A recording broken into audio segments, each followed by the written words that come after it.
Hello everyone, welcome back. Today, we will be building our house in Minecraft as I read some stories. As always, the stories will be linked in the description along with the videos used, music used, playlists, timestamps, and my TikTok. And if you like videos like this, make sure you like, comment, and subscribe. That being said, sit back, relax, and enjoy the video. Memories of Pocky. This city never sleeps, or so they say. But at 11 p.m. when I am out in the search of food, this city is as asleep as my small town of small people. Night in the city is all I get to myself, all day in a 4x4 box. I code to build systems that these city dwellers use to order cigarettes at 3 a.m. I also use it for that purpose. Labor is cheap. Why step out when you can pay someone to do so? McDonald's shines in this part of the city, the only place where I can get food at this hour. I parked the car on the lot, seeing only a bike there. I always dream of a bike, but this corporate monkey can't dream. Drive-through is an option, but I needed a face to see someone who also is awake right now, any human connection. I get into the establishment. There's a couple at one of the corners eating. I pave my way to the counter. A chicken cheeseburger, chili cheese bites, apple pie mini McFlurry, and a Diet Coke. Sir, we are out of Diet Coke. Will regular do? Damn. Give me a Sprite then? Sure, sir. Kindly wait your order. Order number is 67. We'll call out for you. Okay. I breathe loudly as I choose a table that is farthest from the couple. I look around, trying to find something interesting. Just a normal capitalistic food shop. Nothing new. The couple across from me are laughing at something their baby did. I don't really get babies. Strange thing, bringing someone into all this. Most people don't think like that. At least not this couple. Is that Pocky? No, it can't be. I look again. Pocky Gupta. She has the same kind of bindi she used to wear back then. She's gotten a little chubbier. She looks happy like she used to. Still the same way of laughing. Smiling. She found an idiot to marry her. Good for him, I guess. I met her during the final month of college. It was supposed to be just another month. It turned out to be the best one I ever had. I was a computer science undergrad, placed in a decent IT company. My parents, friends, teachers, everyone was happy. I was too, not gonna lie. I never really had big dreams. I like gaming, designing, but bills don't pay themselves, and my dad's early retirement never left much room for risks. One evening, I got a call from Niyati, the girl I had a thing for. She saw me as a box of attention. I didn't mind. It meant I got to spend time with her. She asked me to pick her and her cousin up from the theater. It was 9 p.m., and in my town, that might as well be midnight. I took my dad's old car and drove there. That's where I saw Pocky for the first time, standing next to Niyati, but a little away, like she didn't belong there. She didn't. Her nose was red from crying. Must have been an emotional film. They sat in my car. Niyati took the back seat as usual. It annoys me every time. Pocky sat beside me. This is my cousin Pocky. She's here because Grandma is sick. And Pocky, this is my friend. He's the software guy I was telling you about. Hi, Pocky, I'm the software guy. I smiled, awkward as always. You are more than a software guy, sweetie. She chuckled. And that was the moment my fate was sealed. During the whole ride, Pocky bombarded me with information. She said she wanted to smash my head against the steering wheel. That all men are dogs. That women are bitches sometimes. She loved F1. She was tired but couldn't sleep. Hungry but couldn't eat. I didn't know what to say, so I just nodded. I like this. I could have gone on like that for hours. But that's not how long 6 kilometers is. When they got out of the car, Pocky winked at me. I replayed that wink all night. Pocky became a staple of our hangouts. My attention naturally shifted to her. Niyati didn't like that, as if I cared. I had my Pocky. We spent hours at T-Post, sipping tea while she kept talking. I felt more alive in those days. Niyati and I started arguing more. She said Pocky was that type of girl, a pick-me, or the word she used, when I can't even say, I didn't listen. Pocky wasn't like that I started spending most of my time with her. She had this habit of telling me to kill myself at every occasion. My fucked up mind enjoyed that. We were getting close. Everyone could see it, even my family, teasing me for smiling more. It was a hot evening. I dropped Pocky off at Nieti's house. Nieti and I had stopped talking by then. She had already told everyone that I was being played by Pocky. The sympathy came pouring in from people I used to call friends. I didn't give two shits. Pocky, listen. Aye. What is it, mister? Not gonna let me go that easily, will you? I want to talk to you about something. She smiled. In just a month? Sure, what is it, sweetie? Tomorrow, 10 a.m., George Uncle's Cafe. I'll wait for you. And what if I don't come? I'll consider that a no. Pocky stepped closer. My heartbeat shot up. I won't miss it for the world, she whispered. For a second, I thought my spine would give in, but I just stood there as she left me wounded and hungry for her words. I couldn't sleep that night. In the morning, I bathed like I hadn't in weeks. I wore my best clothes. Spent more than I should have on a bouquet of daisies. She loved them. I reached the cafe at 9:45. Everyone there knew I was waiting for someone. My girl. At 10, I couldn't sit still. Every passing vehicle felt like it could be hers. 10 minutes. Nothing. 30 minutes. Nothing. An hour. Nothing. She didn't show up. No calls. No messages. I called Nieti. She picked up on the second ring. Where's Pocky? She left for home last evening. Didn't she tell you? Home. Yeah. Did something happen? Hello? Hello? Can you hear me? Hello? It took me 2 weeks to step out of my house again. By then, Nieti had done her job. Everyone knew. The sympathy came back, louder this time. It mattered now. Every word felt like salt on something that wouldn't close. Not long after, I got my joining date. I left that city. And her. It's been 5 years since that night, and Order number 67. I picked up my food. My mouth felt bitter. I wanted to say something, spew all the venom out. My legs moved toward the couple.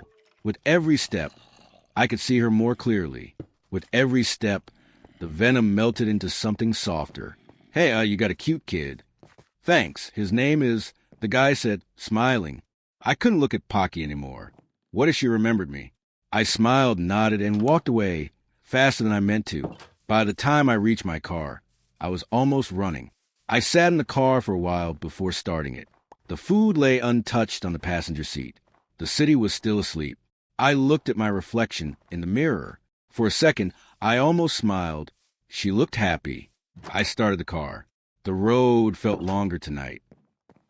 My bad experience in Portugal. My wife and I, we are a WLW couple from Norway, visited Portugal for 3 weeks. We went to Porto, Madeira, Nazaré, Abidos, and Lisbon. We started this trip very excited after reading the reviews about this country online. Unfortunately, our overall experience was not a pleasant one.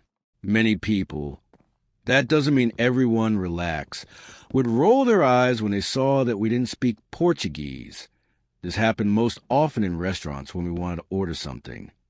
On top of that, after a certain hour, there were a lot of weird men approaching us and making us feel unsafe. For example, a drunk man came up to us, and even though we made it quite clear that we didn't want to spend time with him, he kept following us down the street and shouting, Espera, Espera. The nature was absolutely beautiful, but unfortunately there was trash everywhere, which we found very sad. On the streets of Lisbon, there was a constant smell of urine that we could feel all the time. Maybe our mistake was imagining that Portugal would be similar to Spain, where we felt extremely good. But unfortunately, that wasn't the case. Of course, we also had many pleasant encounters and met nice people. But that does exclude those who started rolling their eyes at us or sighing the moment they realized we were tourists. Nor does it exclude the creepy men on the street who shouted after us and made us feel unsafe. For us, Portugal was a 4 out of 10. The food was very good. The nature was beautiful despite the trash you could see everywhere. And of course, there were many kind people we interacted with. My advice for other WLW couples visiting Portugal is to be careful at night. Oh, and before you say the problem is us, I'll mention that every time we interacted with staff, we smiled and greeted them. P.S. Madeira and excluded from everything from above. Everything was 10 out of 10 there. People, nature, food, etc. Something had to be done about it. I was sitting in the rotten, spongy seat and tried to figure out what my next move could be. Something had to be done. Life was getting away in the worst possible way. Slowly, day by day, in the row in front, 5 seats to the right, was a big bearded fella. He made some noises, enough to get the attention of everyone around. Then he pulled out his phone and raised it high, beaming the light across the cinema. He was entertaining himself at the expense of the masses. Something had to be done. I had that thought in my head. I hated cowards. I remembered all the times when I was a coward, every single one, with fights, girls, responsibilities, and big decisions. I hated it because I always felt this fire in me, this bravery to face the world, and I resented the spirit for leaving me at those times. At some point in my life, I decided to just push. I told myself, even if everything in you wants to run the other way, even if the skies start to fall, you will persist and continue, pushing forward.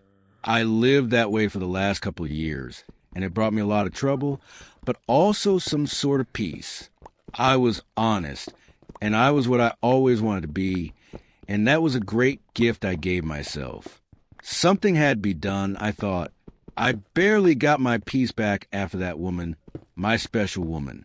I spent my time between part-time jobs, one in marketing and another in furniture assembly. My novels were crap. My stories were far from great. My parents were getting old. What could be the next move? Something had to be done. I started to think about the job offer I had received a few days ago. America, relocation to the Cayman Islands. 3-year contract. 3 years of hell with fake smiles, fake food, and the illusion of grandeur that came at the expense of other nations. I looked at the big screen. Men were entering the zone. Stalker said to the writer, "There's no need to speak. You must only concentrate and recall all your past life. When a man thinks of the past, he becomes kinder." I thought about my past for a moment. Then I thought about the Cayman Islands. What an escape that would be. The light from the phone was still illuminating the cinema. The bearded bastard laughed while scrolling through funny videos. I got up and punched him in the face as hard as I could. Melted magical mesnon. Hey y'all, I'm back with another story from my time working at a very popular theme park in Florida. A magical rat planet of sorts. This situation was so stupid but was irritating just the same. It happened at my final role at Magical Rat Planet, which was as a quick service cast member at a chain of small restaurants. One day, in the middle of summer, I was working in the ice cream shop as second cashier. It was blazing outside, so we were extremely busy. Magical Rat Planet sells various flavors of Eddie's ice cream that come in huge tubs. At this particular shop, they also sold orange sherbet. Eddie's orange sherbet for some reason would not roll into a ball, but would fall apart. I've had other brands that were creamier, but I digress. This texture was an issue for making cones, as we made our cones look like Magical Rat Planet's rodent mascot for the kiddos, and some adults for magical moments. Due to this, whenever someone wanted sherbet on a cone, we would scoop some inside the cone and some into a cup and turn the cone upside down like a party hat and hand it to the guests like that. No one complained except this one lady. She asked for an orange sherbet cone. I rung her up and handed her her order. She looked at the cup with the cone inside and became angry. She said that's not what she ordered, so I nicely explained why we had to do it that way. She repeated that's not what she wanted, and that she just wanted a cone and not a cup. I once again explained that due to the texture of the sherbet, it would not stay on a cone properly, so a cup was necessary. She rudely insisted and slammed her order back on the counter. I tossed it and had them remake it while the line became longer. The lady literally walked 3 steps, and the sherbet fell on the concrete. She turned around red in the face, skipped a line, and angrily demanded another one the way we made it originally. I just stared at her for a few seconds before asking the back to quickly remake the order so she could leave. She then looked at me smugly before looking down at the rapidly melting ground sherbet and says, "You need to clean this up," before storming off. I wanted to throw a cup at her. Technically, it's the job of the cashiers to keep the front of the shop clean, but I refused, so my manager did it after a coworker explained the situation. Ice cream shop was one of my favorite shops there as it was fun. The temp was always cool, and being there made us smell sweet. Sometimes, nice managers let us take leftovers home, but every once in a while an entitled customer would show up and ruin the fun. I miss my old job, even though they treated me like shit. Here's the background. 5 years ago, I was hired as the manager of a company that was just getting started. This company was founded as a subsidiary of another company by Mike, not his real name, and a friend of his. The original company is run by Mike's longtime girlfriend, Lily, which was also my boss. I built up my part of the company, hired people, and got everything ready so we could launch, and all of this within just a few weeks, on a limited budget. Most of my time there, I worked 70 to 80 hours a week. It's also worth noting, I have a child, so I was really constantly pushing myself to the limit to get everything up and running. Sometime after the start, a new method was introduced to the company, and I had to admit outright that I had no idea how it worked. That's why Charlie was hired. I had a strange feeling during my first interview with him, but he was the best candidate, so he was hired. Since I had no idea about his method, I didn't question it when he had long meetings with Lily without me. Mistake. Big mistake. A year after Charlie was hired, I got fired. During that time, he had been scheming and manipulating my work. I saw it come in the last weeks, but because of all the work of my child, I didn't have the strength to fight back. I was burned out. He got my job. The first thing he did was demand a massive pay raise. I continued to receive my salary for 4 more months, but I was put on leave. During the last month, I was called back for a project in another department of the company with Mike and Lily, which included some light collaboration with Charlie. Mike's mother, Darla, also worked for Charlie and was naturally able to tell me what was going on during that time. And it wasn't good. The entire former team was afraid of Charlie because he had managed to get me fired, and that despite the fact that I built the company. So they keep quiet and avoid him, which is hard, considering there are only 5 of them. After I was finally out, Darla told me everything. To me, Mike and Lily were the perfect couple. She was very businesslike, always impeccably styled, a bit cold at times. He was a funny, slightly introverted, and sweet one. To everyone on the outside, they're perfect. Everyone in the company is like family to each other, supposedly. I myself saw Mike as a cool big brother, Lily like a bit distant as SIO. But we didn't have any problems and got along fine. Darla then told me that Mike had a crush on me. During a family dinner, he raved about me and compared Lily and me. Lily wasn't there. When Darla pointed out to him that he was dating Lily and asked why he was dragging me into it, he got up angrily and left. At that time, I was still working there. Darla didn't say anything to me at the time, so it wouldn't get awkward, since I had no idea. Charlie, on the other hand, must have picked up on it. I don't know exactly how he found out. Maybe it was a look from Mike or something. But I can't say for sure. Mike and I saw each other every few weeks in a professional setting. We didn't message each other privately, and he never made any moves on me. So I was completely taken aback when Darla told me about it. But of course, Charlie didn't hesitate to let Lily in on what he knew. According to Darla, Mike apparently cheated on Lily with a co-worker from his previous company. They worked things out, but now here I was. And for Lily, it was probably easiest to get rid of me. Mike was there during the termination meeting. He couldn't even look me in the eye and didn't say a word the whole time. Official reason: my work is no longer sufficient. What did that do to me? I fell into a hole for months, and even a year later, I'm still without a job. Jobs in this field are very, very rare. I thought I wasn't good enough, even though I did so much for this company. It was like a second baby to me, only to find out later. I wasn't fired because I didn't do my job properly. I lost my job because my boss had feelings for me, his girlfriend wanted to get rid of me, and my successor took advantage of the whole situation. And to top it all off, my replacement loves to spread rumors around our department that I only got my position because I had an affair with Mike.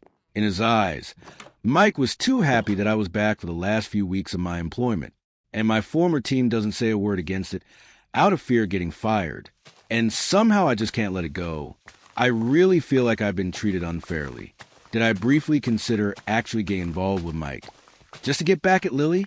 Yes, that fantasy of revenge did cross my mind for a moment. But to be honest, I'm not the kind of person who gets involved with a taken man, especially not out of revenge. So I'll keep looking for jobs and hope for the best. Story: how my BPDX left me after almost dying in a car accident. I dated this girl back 2018 in my first year of university when I was 18.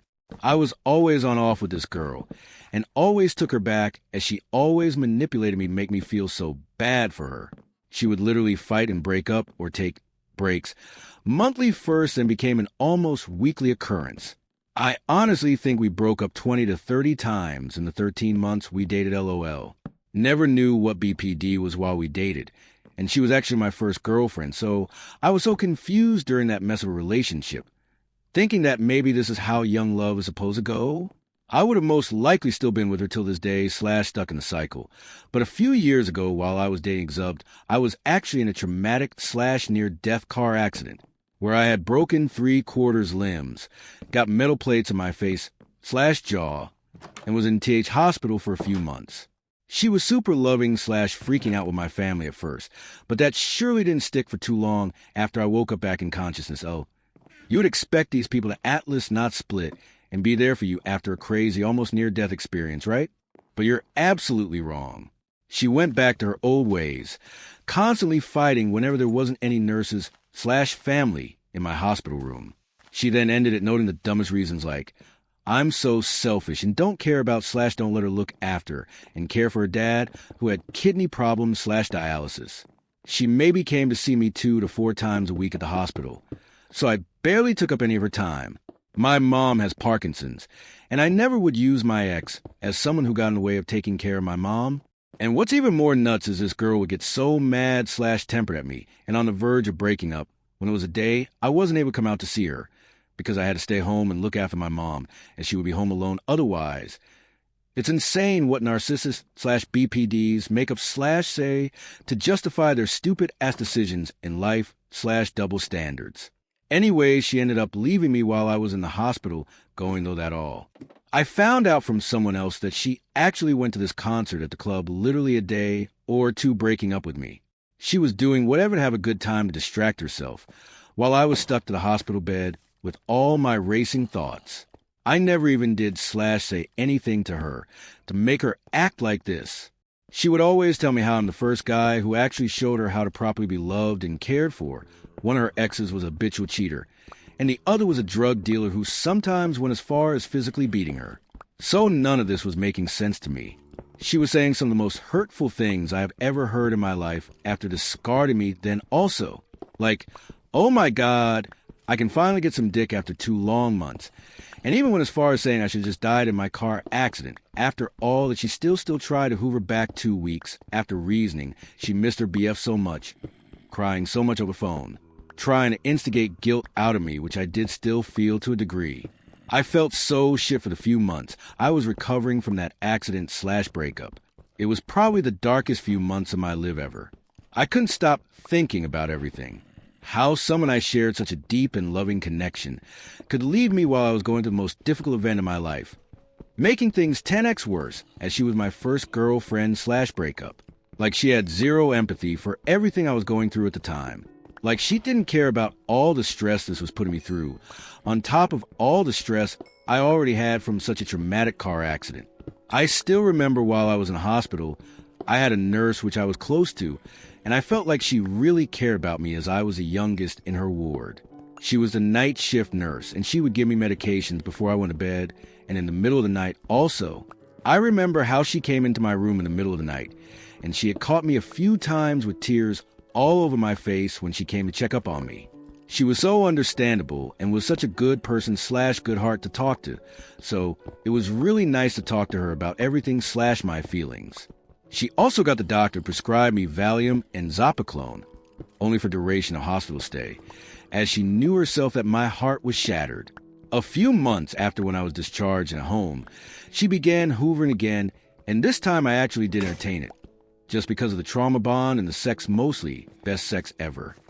One day, however, my older sister, closest person to me, noticed me texting her on my phone. That actually made her start crying. She then explained how she thinks I'm the sweetest, most kind little brother in the world.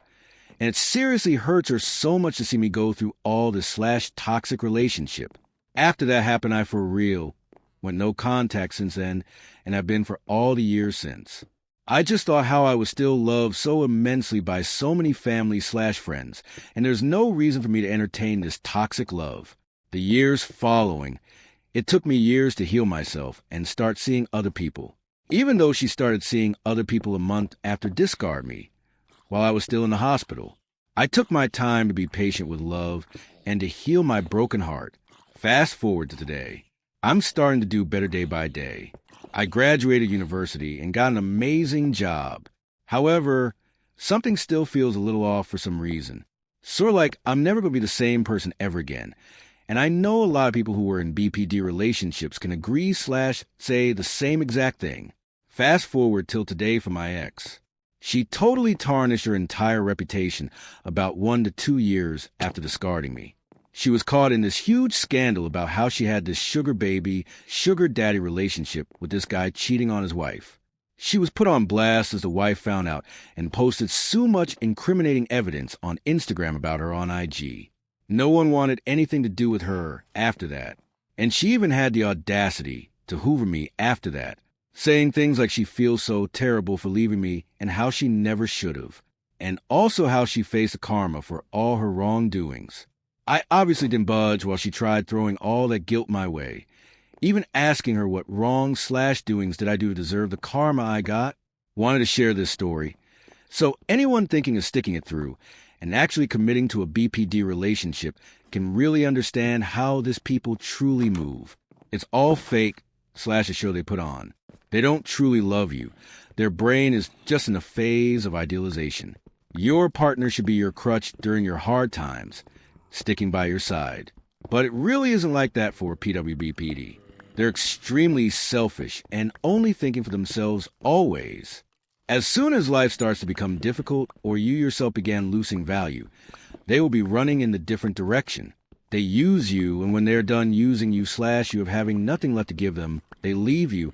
One of my friends also had an exub before also. She broke up with him as soon as he was laid off from this really good job. As soon as he found another job a few months later, she began to hoover back OFC. I feel she did all this because my friend used to pay for / spoil her with fun, restaurants, expensive trips.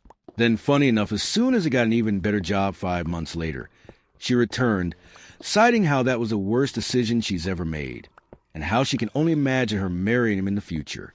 And OFC wasn't true, as she got engaged to another guy 1.5 years later, loudly crying face. I feel like I truly dodged a bullet with her. And the stories I've read on the subreddit can only reinforce that. It's not worth getting married to someone who makes everything super difficult to deal with, only to end up divorcing them 20 to 30 years later. That's a lot of time to lose, and I know most of those individuals wish that they could have spent that time / energy toward an actual meaningful relationship, which didn't drain all their energy / resources. And more importantly, I'm happy to not be with her, as I'm doing great service or my future children. I can't even imagine having a parent with BPD. The 2-bullet bargain. The academy was a bubble of velvet and glass. It was a kind of elite live-in institution where the only real stress was whether the girl sitting across from me in the dining hall, the one who kept catching my eye and smiling, would actually say something. We were sheltered, fed on silver platters, and completely unprepared for the real world. That illusion shattered in Amman. The school trip to Jordan was supposed to be a cultural excursion. The moment we landed, a few of us slipped away to the city's largest luxury mall. It was a sprawling, multi-tiered monolith of polished marble and high-end storefronts. We were sitting in the food court, complaining about the heat, when my friend and I headed for the restrooms. Then came the sound. It wasn't like the movies. It was a sharp, deafening crack that echoed off the glass ceilings, followed immediately by the stampede of 100 panicked, screaming people. The crowd surged, tearing my friend from my grip. I was shoved against a storefront just as the shooter rounded the corner. He locked eyes with me and raised a barrel. I braced for the end, but instead of a roar, there was only a metallic click, a jam. Adrenaline hijacked my brain. I lunged, throwing my weight into him, but he was heavier. He drove the rifle into my ribs, knocking the wind out of me, and vanished into the fleeing crowd. Gasping, I followed his path toward a sporting goods store. Through the shattered glass, I saw him struggling with another man, who snatched a canvas bag from the shooter's shoulder and bolted toward the service corridors. I stepped through the broken glass. The shooter spun around, eyes wide, breathing hard. The hostility was gone, replaced by sheer desperation. "I need your help," he gasped, his voice cracking. "If he gets out of here with that bag, we're both dead. Don't run. Running is a mistake." He reached into his pocket and pulled out a heavy, snub-nosed revolver. "He only has 1 round left. I have 2. He pressed the cold steel into my palm. "You have the advantage." We descended into the subterranean levels of the mall. The pristine marble gave way to raw concrete, flickering fluorescent lights, and the hum of massive HVAC units. It was a ghost town. We found him near the escalators. He was pacing, muttering to himself, his eyes frantic and unhinged. I raised the revolver, my hand shaking, and squeezed the trigger. The recoil snapped my wrist back. The bullet caught in the hand, sending his weapon clattering to the floor. My temporary ally didn't hesitate. He sprinted toward the wounded man. Instead of finishing it, they exchanged a frantic, hushed conversation. I watched the dynamic shift in real time. The wounded man nodded, picked up his gun with his good hand, and suddenly they both turned their sights on me. I bolted. I threw myself down the halted, metal stairs of the escalator, my boots slipping on the grooves. The unhinged man had reached the mezzanine above me, leaning over the glass railing. "You're dead!" he screamed, the sound echoing in the concrete shaft. He aimed, trapped on the narrow stairs. I violently threw myself against the handrail. The gunshot was deafening. I felt a white-hot, burning tear across my thigh as the bullet grazed a muscle. The pain was blinding, but momentum carried me down. As I hit the bottom landing, the man vaulted over the mezzanine, aiming to crush me. He landed in a crouch barely 10 feet away. I didn't think.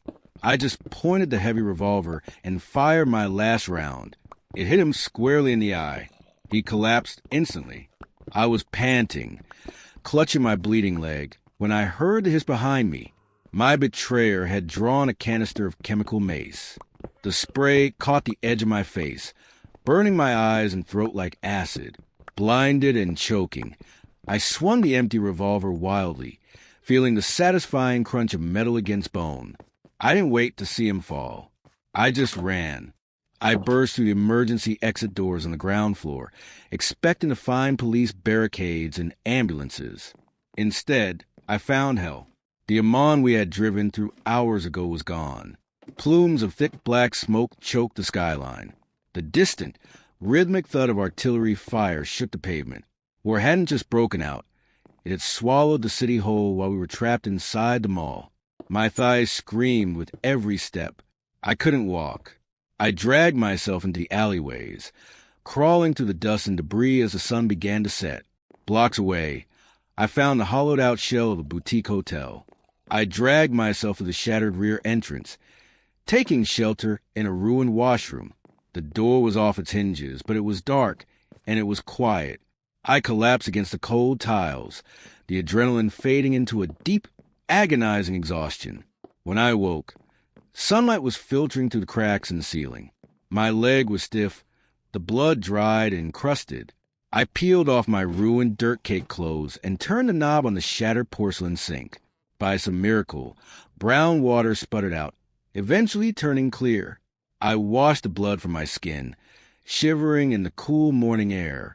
I pulled the filthy clothes back on, gritted my teeth, and stepped out of the washroom, ready to find out what was left of the world. All right, everyone, that's all the stories for tonight. I hope you guys had a relaxing time. But I think that's going to do it for me tonight. I hope you guys had a relaxing time, and I'll catch you guys later. Good night, everyone.